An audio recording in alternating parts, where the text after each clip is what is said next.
Boa noite, meus irmãos e irmãs. Vamos para mais um vídeo. Hoje o tema veio meio que muito naturalmente. Eu acho que pode-se dizer que foi uma forma que Deus falou comigo.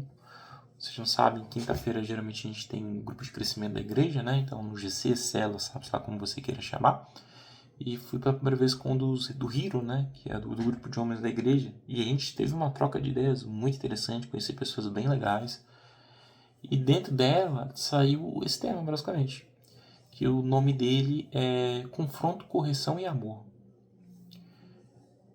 Hoje, a gente pode entender que existe tempo para tudo, certo? Lá no versículo de Eclesiastes 3:1 a gente lê: tudo tem o seu tempo determinado e há o tempo para todo propósito debaixo do céu. Nem todo problema exige confronto imediato. Nem toda situação precisa virar uma discussão. Muitas vezes queremos agir pela emoção diante de alguns casos. A carne quer responder de forma mais rápida que o espírito não permita. Mas maturidade espiritual é entender que quando falar, como falar e se aquilo realmente é o momento certo de ser dito. E daí vem a questão dos confrontos, né? Porque o confronto às vezes ele pode ser inicializado porque você simplesmente agiu por impulso, ou você falou alguma coisa, ou você se posicionou de uma forma que não devia, no momento inadequado, numa forma inadequada.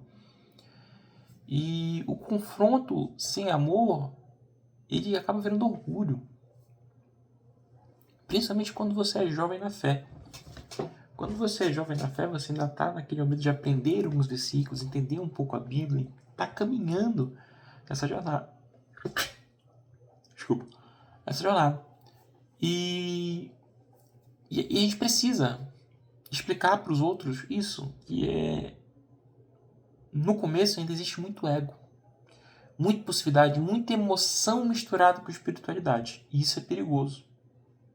Porque às vezes você acaba querendo diminuir outras pessoas que estão um pouco mais recentes, ainda mais novos do que você. E isso não é o que Cristo quer pra gente.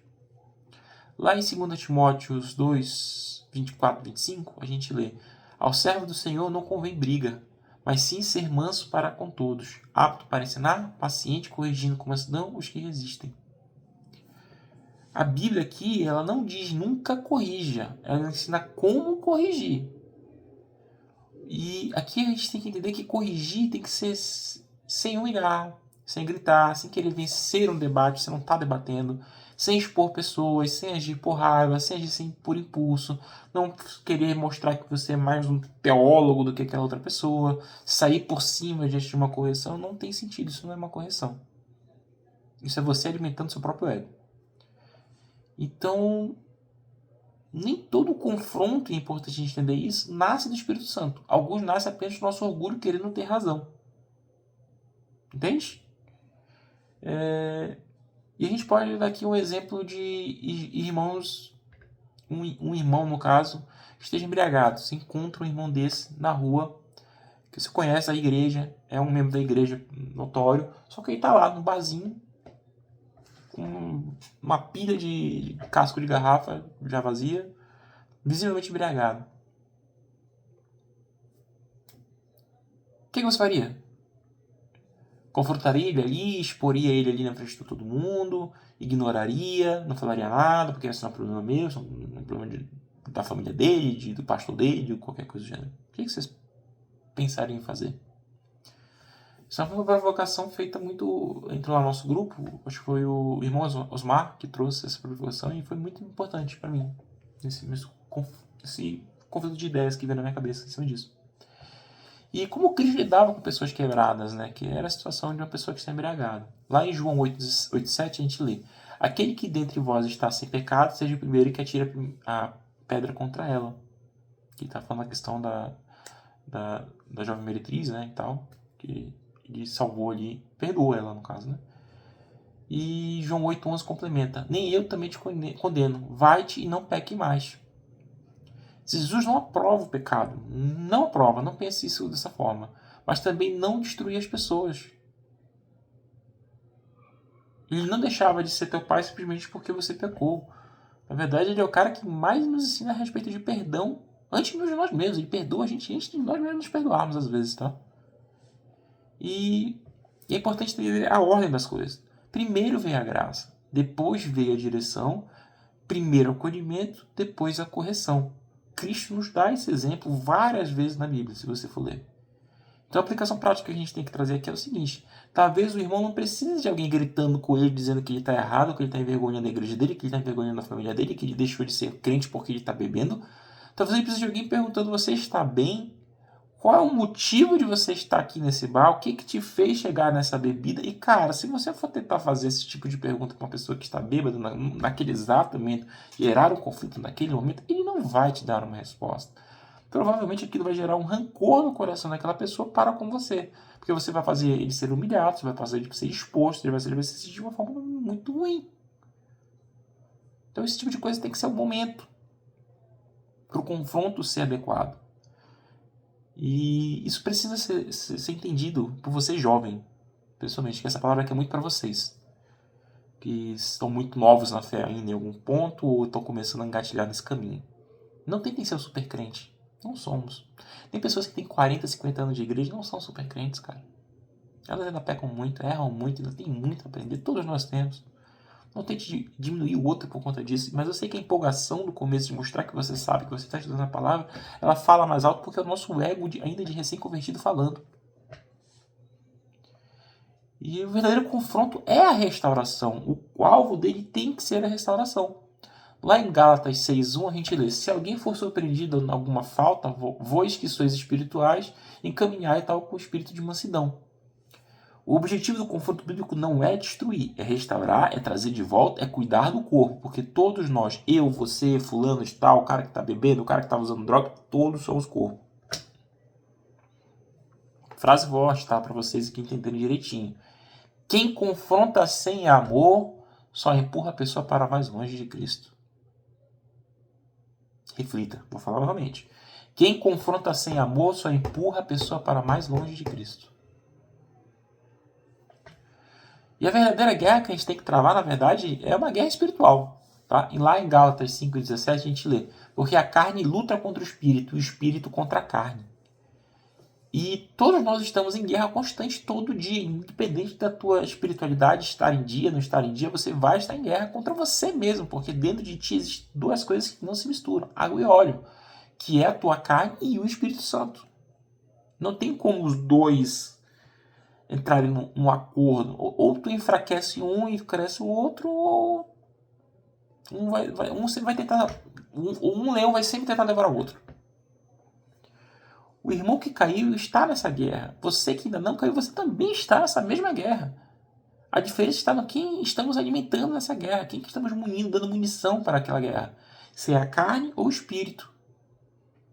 Hoje talvez você esteja forte em uma área e caindo em outra. Por isso você precisa aprender a ter misericórdia dos outros e não julgar. Não se pôr como o crente perfeito a ponto de julgar o irmão porque ele está errando numa bebida. Porque às vezes você mesmo pode estar errando em coisas piores. Pornografia, cuidado com a família, falta de hombridade, falta de posicionamento, falta de criação dos seus filhos, falta de presença na igreja, falta de comunhão com Cristo, falta de, sabe lá o que, pecado de estimação. Tem muita coisa, irmão. Não é fácil. É por isso que dizem que custa tudo ter o Senhor como seu Senhor. Mas vale muito a pena. Mas isso é uma troca que tem que ser muito bem refletida. E quem transforma, irmão, é o Espírito Santo. Lá em João 16:8 a gente lê: e quando ele vier, convencerá o mundo do pecado. Você não muda ninguém, não é a sua discussão, não é o seu confronto, não é a sua melhor argumentação, não é a melhor forma que você fala, não é a melhor forma que você coloca aquilo, mostrando exemplos. É o Espírito Santo. Quem muda é o Espírito Santo. Quem transforma é o Espírito Santo. Quem faz acontecer é o Espírito Santo. Tu é meramente um instrumento da vontade de Deus, porque ele conecta pessoas no momento certo para poder fazer certas modificações na vida das pessoas.